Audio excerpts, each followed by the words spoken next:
your darkest night. Hold on to the light, and please know, oh, you got the victory.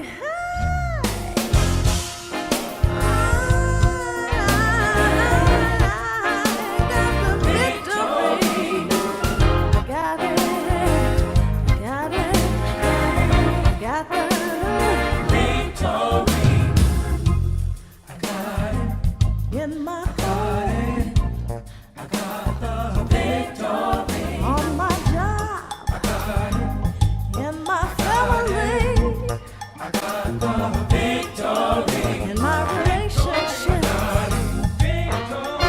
got the victory. When I pray every day, I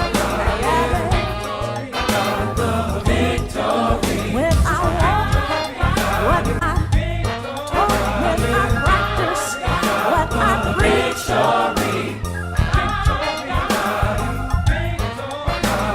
When I trust in God, victory.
Whether in stress,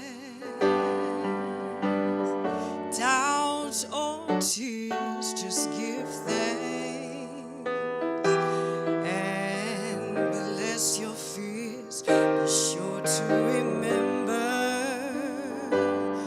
love reveals the truth of life, and joy, yes, joy is the angel's voice. Acceptance breeds harmony, and forgiveness is what sets us free.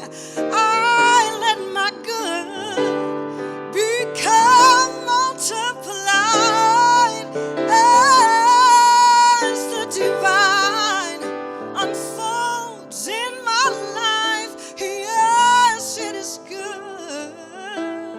It is God, this miracle divine.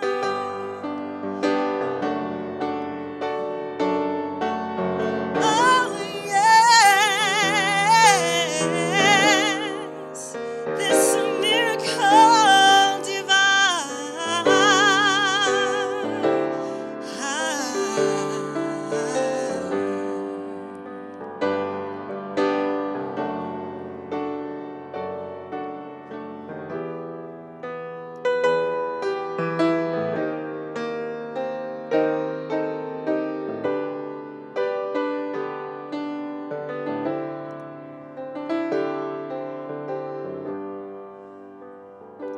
I now command the multitude of doubts and fears flooding into my mind to be quiet as divine miracle takes place in my life.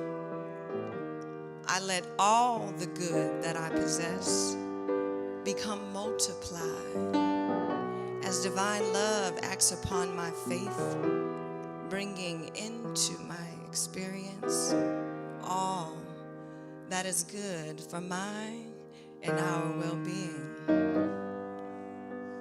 Yes, it is good. Yes.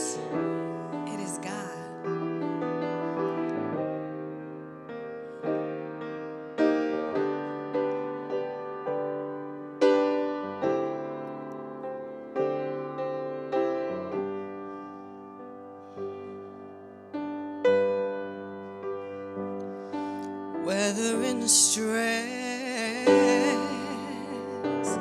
doubt, or tears, just give thanks and bless your fears.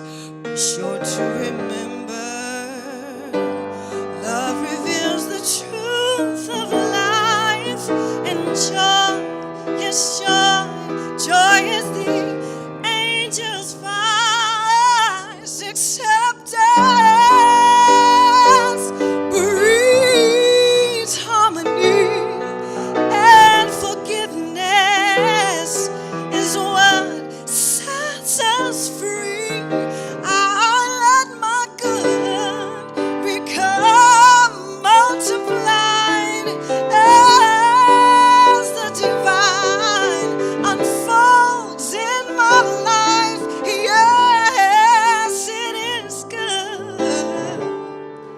It has got this miracle divine.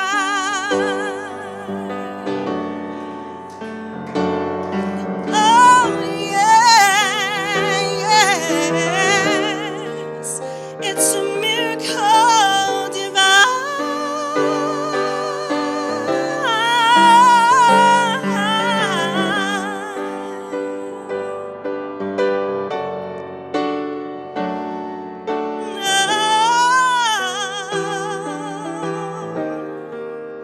It's a miracle divine.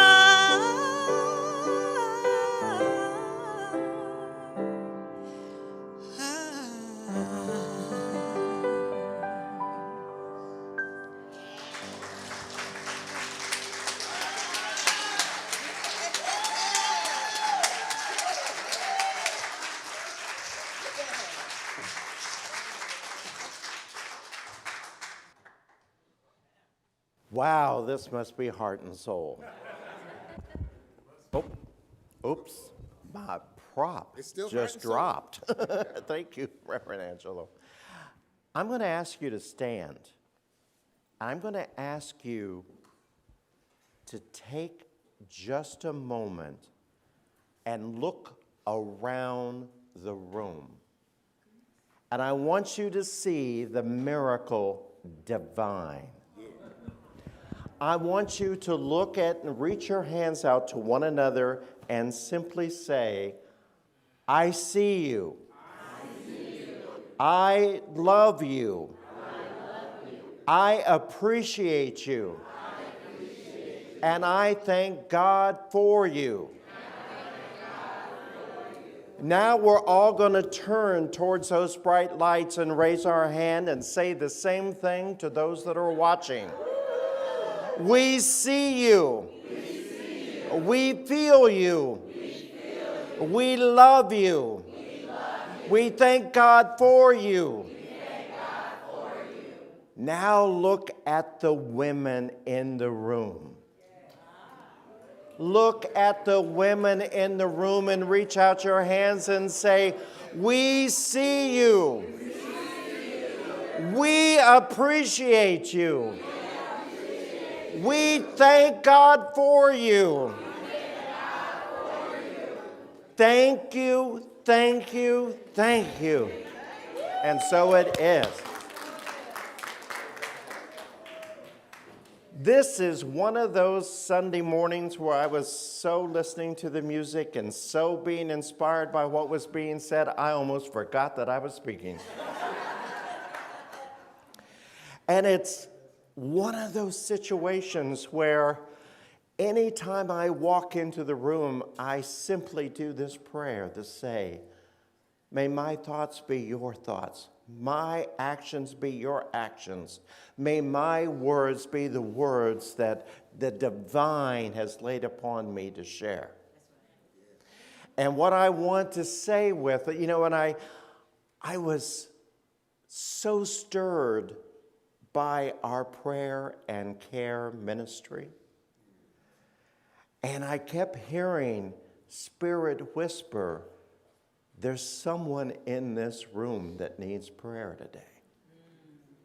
There's a mother in this room that really needs prayer today. So what I want you to know is do not leave here today without being prayed up. Even if you don't have an occasion to go to the prayer room following church, drop your prayer request in the box. Why? Because this stuff works. Prayer works. Now, I am also so excited to be here to launch the month that we're paying tribute to women. And I have some thoughts about that. I have been one of those men that have always surrounded myself by powerful women. Never wanted to marry one, but that's okay. If you know, you know.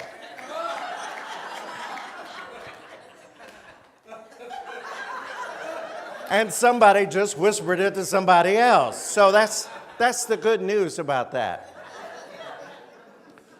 But I have been smart enough to pay attention.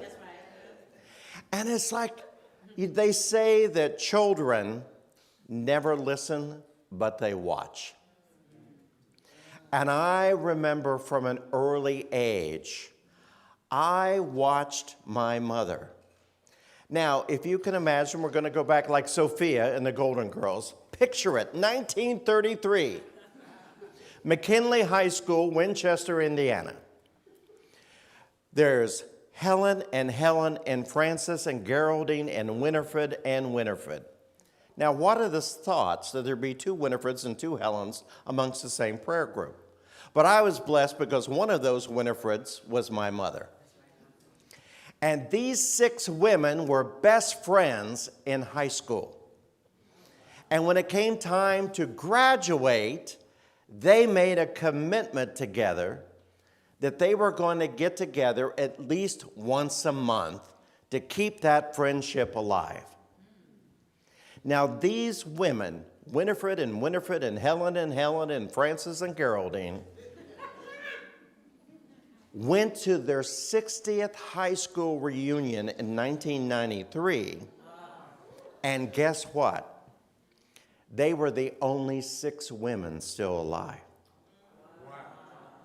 But they had gotten together once a month for 60 years. And they were the allies for one another. They were the advocates for one another. And I'm sure there were some 3 a.m. phone calls that said, bring the shovel and a rug. And they were the co-conspirators for one another.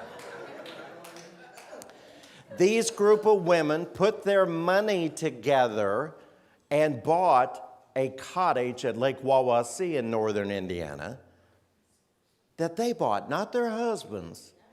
These 6 women did it. And for many summers, that's where we went every summer, to Lake Wawasee to be together with these 6 women. And it was amazing to watch their lives and how they had one another's back. And they really taught me about the cohesiveness of friendship and the value of friendship.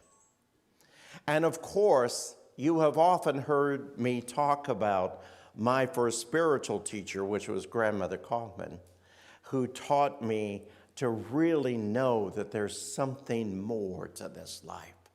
You know, one of the miracles in the song that I'm reminded of is something that I heard about.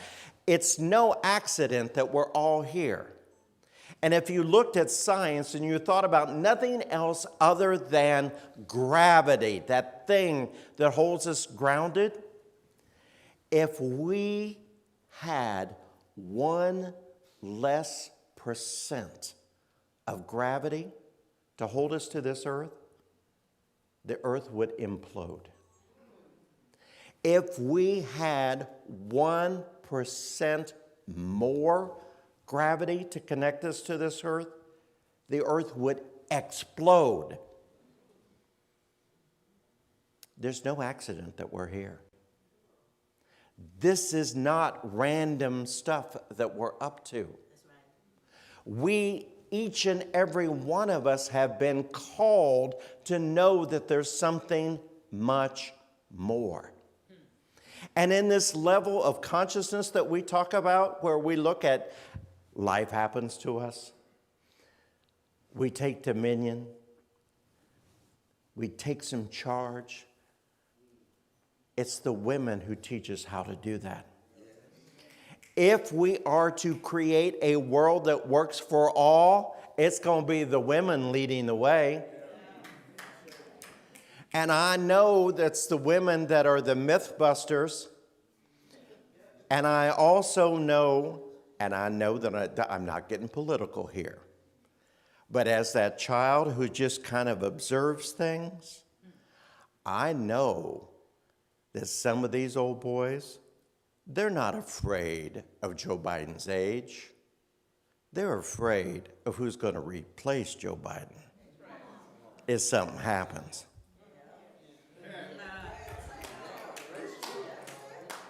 If you know what I mean, explain it to someone else who doesn't. Because we're not to be political from the pulpit. But surround yourself with powerful women. Surround yourself with powerful women. I've worked in a secular career simultaneous to my theological career as an executive in human resources. And the best CEOs that I ever worked for or with were women. The very first woman that I worked with, imagine being a 24-year-old moving from Indiana to California, and I go to work for Bank of Tokyo, which was California First Bank at the time. My job was to be a personnel, that's back in the day when we used the word personnel, assistant.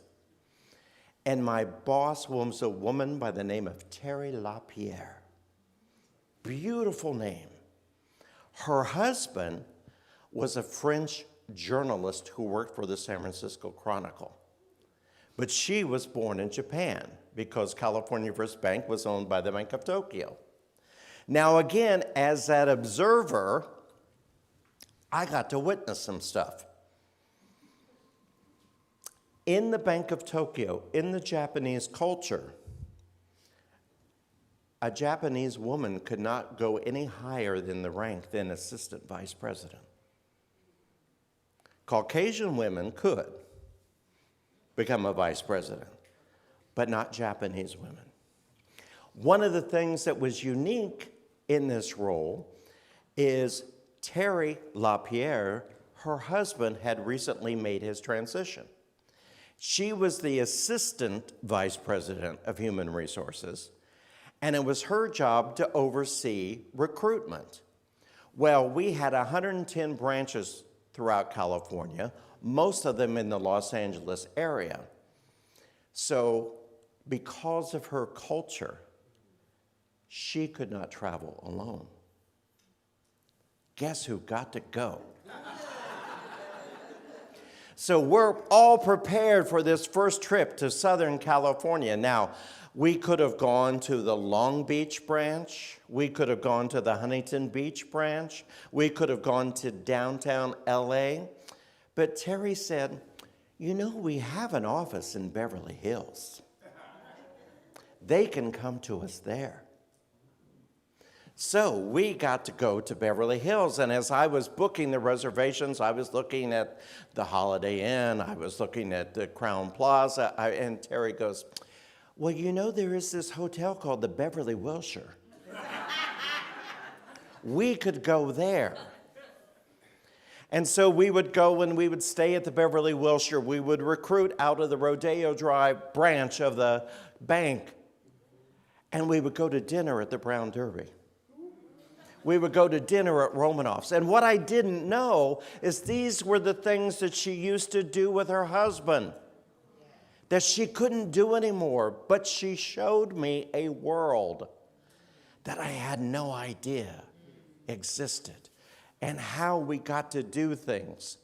And she really taught me how to work through even the Japanese management system. She said, learn a few words of Japanese. And so what would happen if someone would get to the point that I could recognize phrases that were repeated? So one of the things that would happen if somebody would bring me a report, I would thank them in Japanese. Then they never spoke Japanese in my presence, just in case I really knew more Japanese. And the day that they sent out the memo that's told the Filipino folks that worked in the data processing center that they could no longer speak Tongala at the workplace, I said, you really can't administer that. If you did, you would have to stop speaking Japanese in the executive management meetings. They tore the paper up. But it was Terry LaPierre who taught me how to negotiate that and to move through that. And it was my first experience in realizing that it's the women that know how to build consensus. And it's women who know how to identify what is for the greater good and how to figure it out. So then I got promoted, went to work for another company called QRS, Quick Response Services, and I worked for Tanya Amachayev. Tanya Amachayev was the first woman CEO of an electronic data company in the United States. Tanya and I built QRS from 35 employees to 900 employees within 4 years. If you're familiar with the city of Richmond and the Marina Bay Parkway, where the Richmond City Hall is, those 3 buildings were buildings that QRS built at the time that Tanya and I were there. And she was that profound teacher that really mentored me. She was the first one that was a mentor. And I always wanted to impress her. I always wanted to do good. And so I would be so prepared whenever I would go into a board meeting or go into an executive meeting to meet with her, because now I'm management. And I wanted to be an impression, make a good impression. So I would go in and I would do this and that and say this and that and get the 10 top things. And she would always bring up the one thing that I missed. And I would go back to my desk kind of dejected and committed to doing it better the next time around.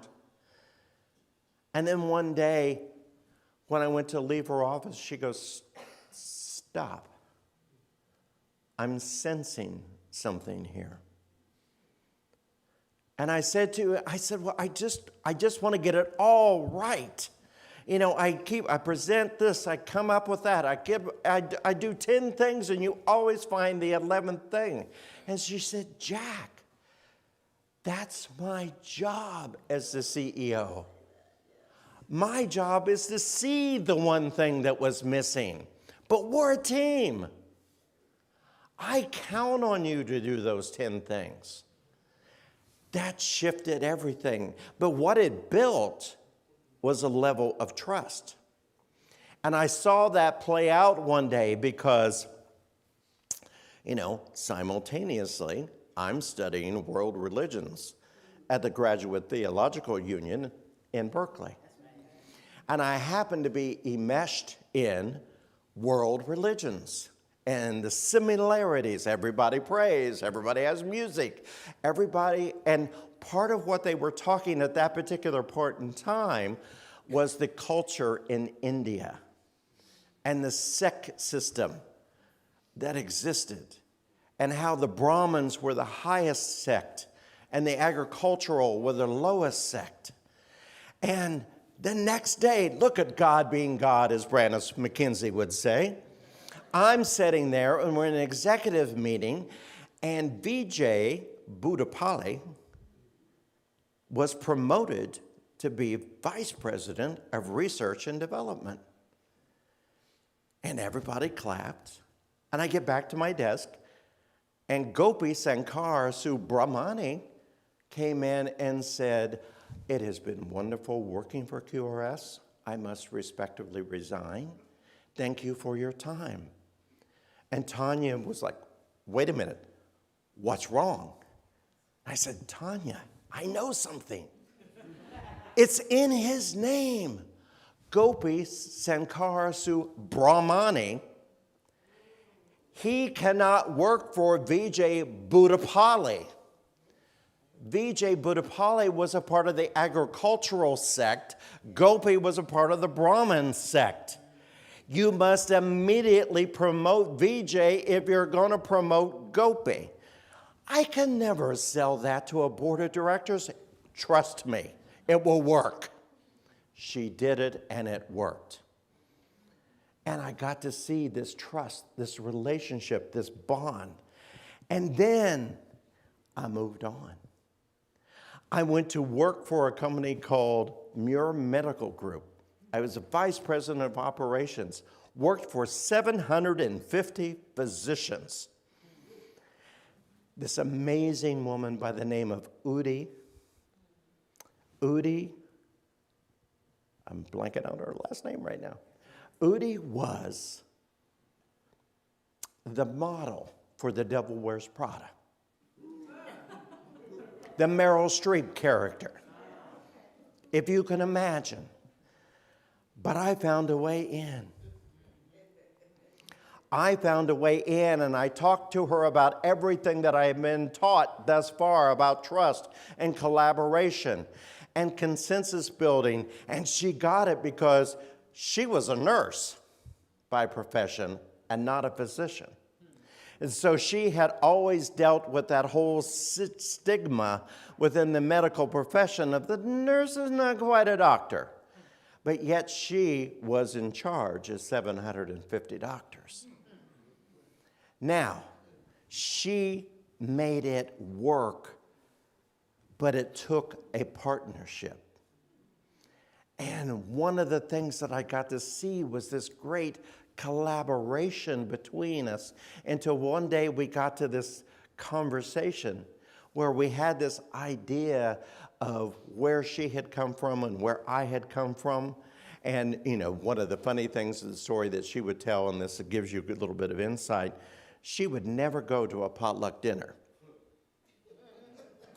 And I go, well, why won't you, you know, it's a camaraderie, the people are together, why not? And she goes, I was a visiting nurse. I have been in people's homes. I have been in their kitchens. I am never eating in a potluck again. And that was just kind of and so I had to find a way to humanize this experience and show her how to be with folks and to celebrate folks. And she got it. And I thought, is she paying attention? And then we had the occasion, just as my career was about to wind up and I was going to retire and go to Fresno. We had an occasion where we accidentally discovered that the controller was, shall we say, doing some things that controllers should not be doing. And not only had the controller removed all the executives from the signers of the checking account, but we had to immediately let this controller go. Well, who does the controller blame when caught? Welcome to my world. Apparently, I had triggered homosexual panic in the controller. His brother had been gay and had committed suicide. So seeing me in a position of power put him over the edge. And when we let him go, that's what he took to court, and it finally went to mediation. Guess what? He won. Guess who was my ally and my advocate? Udi. She said, you know, this is why we have insurance. Sometimes it's just not right, but this is why we have insurance. Settled for $500,000. Now, those doctors would have done something differently. They would have gotten rid of me and kept the controller because they admired his business savvy. They admired the investments that he had made. They would have corrected the error for sure. But right, it's the women that have figured it out. It's the women that have figured it out. And I looked at the AIDS epidemic of the 80s. Now, when I first moved to San Francisco and was a part of the LGBTQ plus community, it was very discriminatory. Men didn't hang with women. Didn't happen. But when the AIDS pandemic happened, guess who became the caretakers? The lesbian community stepped up and said, we got this. We'll show you how to do it. And again, I'm hanging with them. I get that, I get who the caretakers are. I get who the healers are. I get who came here to show us the possibility of how you do create a world that works for all. It's the women. It's the women that do that. It's the women who visit their sons and husbands in prison. The men never go see the women that are incarcerated in prison. It's the women who have a sense of how to get things done. It's the women that, for whatever reason, have always had to rise up and be the demonstration of how to take dominion over any situation. Every situation. It's no accident that the women were the teachers. Naturally, they're called to that, to show. It's women that are the healers. We know that. We know that. And so we appreciate that. We see that. When I started our focus ministry of Elder Pride, I wanted to reach out and help that community do whatever it takes to age forward with grace and ease. Who do you think my leadership council is? It's the women. It's the Betty Harris. It's the Jamie Powers. It's the Sondria Jennings. It's the Kiki. It's the Camille Kane. It is the women who said, we can get this done and do this thing, so I have to lift up their names. I would not be who I am today had it not been for the women that have been my ally, my advocates, and my co-conspirators. We have got to get that message to the men. We have got to get that message to the children. If we are going to make it, it is going to be that Harriet Tubman DNA that is within each and every woman, because there is only one of us. That's what we know. Now, there is one other woman. If I only got to meet one powerful woman in my life, I am internally grateful that that woman is the Reverend Dr. Andrea Earl.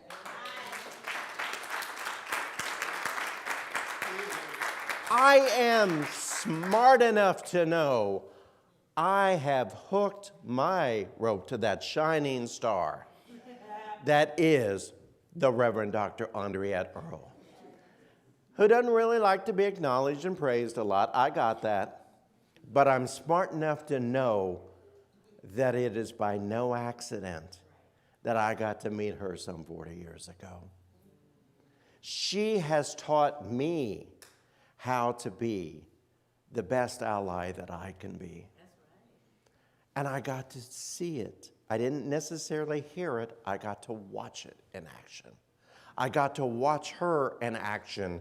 And she gave me the most powerful words that I've ever used in any corporate sentence, situation or conversation in a practitioner session or any other time when she first said, and I remembered it, "Oh, tell me a little bit more about that."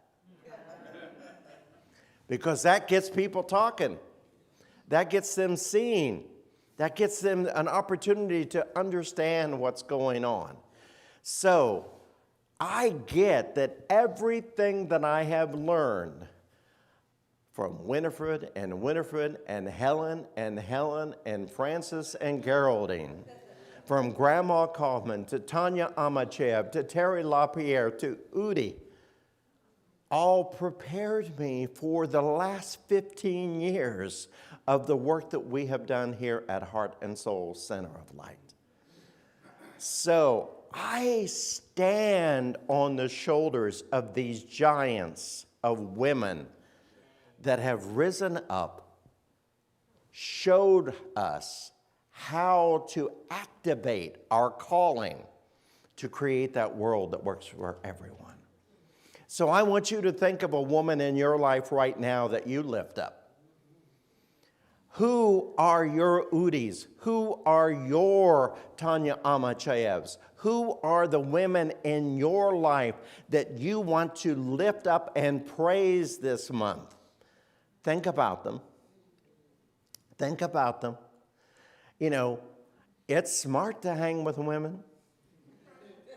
Back in 2011, when I had to take 20 teenagers to China for a theater thing, I wasn't going alone. I wasn't going to do that. I had to take the Brannis McKenzie with me because I know she has been some places, seen some things, and done some things. And we got it done. Know who you are hanging with. Hang with the women. Recognize the women that are doing great stuff. Your star will not be diminished when you empower them and their stardom. Everybody's light only gets brighter. Everybody's only gets a little bit more sparkle to it because it rubs off. But I want you today to pray for the women in your life. They've been praying for you without even saying so. They have been praying for you without you even asking for it. They have been praying for your highest and best, even before they knew to put those words to it. It's your turn to pray for them.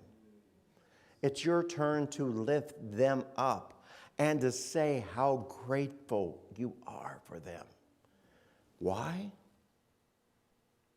Because the world needs more love.